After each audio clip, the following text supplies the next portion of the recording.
Welcome to the Haven Collective. I'm J.R. Foresteros, and this is the Beacon Bit. You might remember a conspiracy theory a few years ago called Pizzagate. It involved a particular restaurant in Washington, D.C., where a bunch of people were convinced that the Democratic Party was running a human trafficking ring where they were trafficking children out of this little restaurant in Washington, D.C. And it wasn't like an unnamed restaurant. Like, they knew the name of the restaurant. They're like, this is the restaurant. Well, one day, a guy named Edgar Madison Welch showed up at the restaurant. He had driven to Washington, D.C. from North Carolina. He entered with an assault rifle and a pistol, and he shot up the restaurant, demanding to be let into the basement so that he could liberate all of the children who were being held there. It turned out that the restaurant didn't even have a basement, and of course was not actually hosting a human trafficking ring. What's interesting about this situation is that something that a professor at the University of Connecticut named Michael Lynch says, if you believed this conspiracy theory, like if you actually believed that anyone, not just Democrats, were running a human trafficking ring that was exploiting children out of a restaurant and you knew where it was, then what Welch did was eminently rational. Like, if no one is doing something about this, you should absolutely go full Batman and go in there and try to free these kids, right? But when Welch did that, many of the very pundits who were spreading the Pizzagate conspiracy condemned him as a bad actor. They said, yeah, obviously no one should do that. So Lynch points out that these people were clearly not taking Pizzagate literally. They did not intend for this conspiracy theory to be believed literally. If they had, they would have been celebrating him as a patriot and a hero, not as a fool.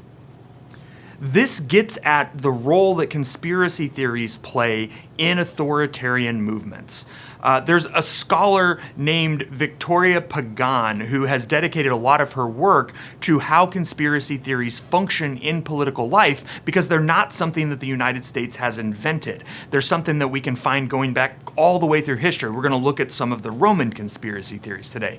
But Pagan says this: conspiracy theory can sustain lasting prejudices that justify and maintain unequal relations of power. In other words, they are a political tool that help those who are outside of the reins of power seize power, and they can do that by creating these prejudices. This is something that we see in ancient Rome towards Christians. In 64 CE, Rome burned.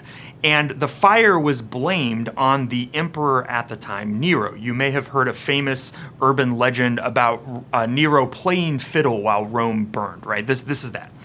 And we're pretty sure today Nero didn't actually start the fire, but a lot of people believed that he had. And so to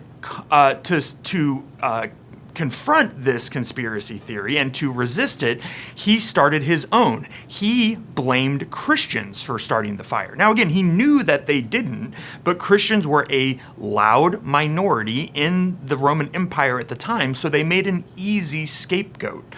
Nero blamed the Christians for starting the fire, created a wave of persecution over them, and then even after Nero's death, this wave of persecution continued. In fact, Nero became such a character in Roman imagination that a myth grew up that he was going to return one day at the head of an army that was going to liberate Rome from the evil people who had taken it over. Again, something that we see similar to the kind of thing Augustus was doing if you watched our first video on the mythic past, right?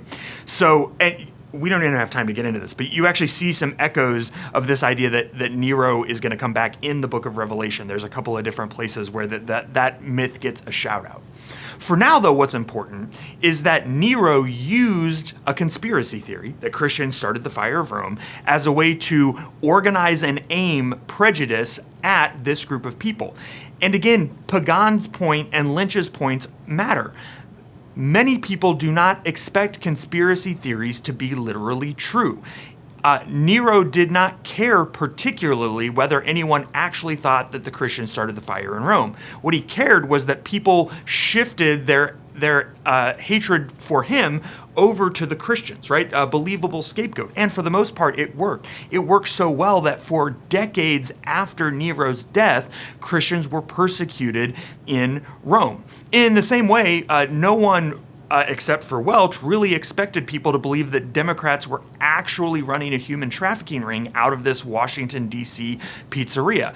The goal was rather more largely to associate Democrats with human trafficking in people's minds so that long after Pizzagate had left the news, there would be this deeply seated distrust and suspicion of the opposing party in the minds of many American voters. That's the goal of conspiracy theories, right? Not to literally convince us of something, but to harness our emotions and attach them to people that we want, that we're supposed to view as our enemies.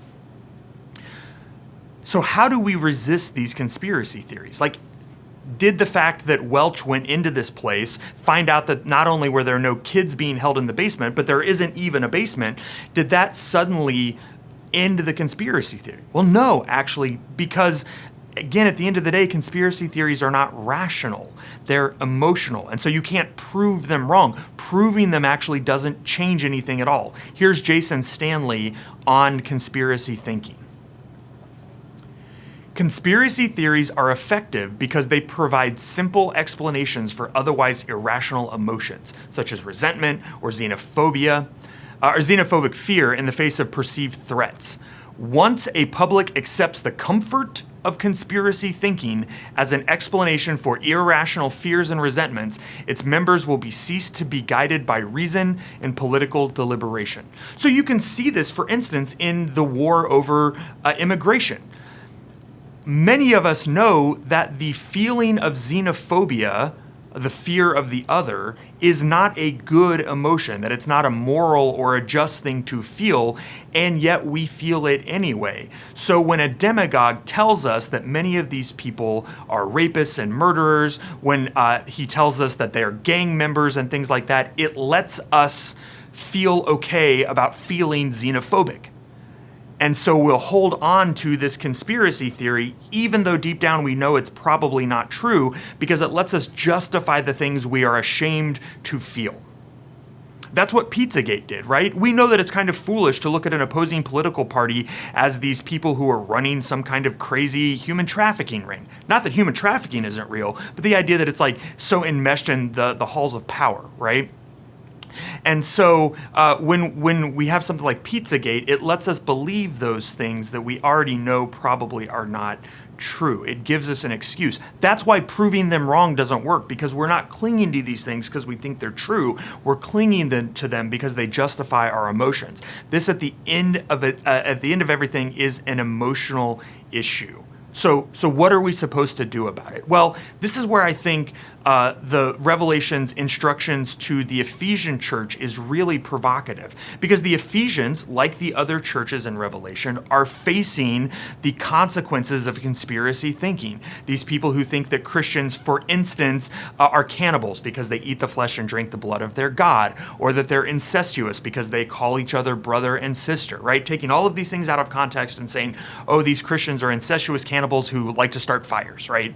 Again, people know that's probably not true, but it gave them an excuse to persecute Christians who were weird for other reasons, right? They didn't worship the Roman gods or participate in Roman civic culture the way everyone was expected to. So this gave everyone an excuse for their prejudices. The Ephesians were really good at resisting the temptation that a lot of the other churches were feeling to compromise and to sort of worship Jesus and Rome at the same time to avoid that persecution. In other words, to accommodate themselves to the culture to avoid pain, something a lot of us are tempted by, right? The Ephesians didn't do that. They took a strong, hard-line stand against it. You can almost imagine them with their charts and graphs disproving, why Christians are cannibals, or hey, we're not incestuous. It's a metaphor for the spiritual family, and hey, we didn't start the fire, right? All of these things. But what they turned into, according to John in the Revelation, was legalistic and cruel. They became so consumed with proving people wrong and setting the truth straight that they had lost their ability to love.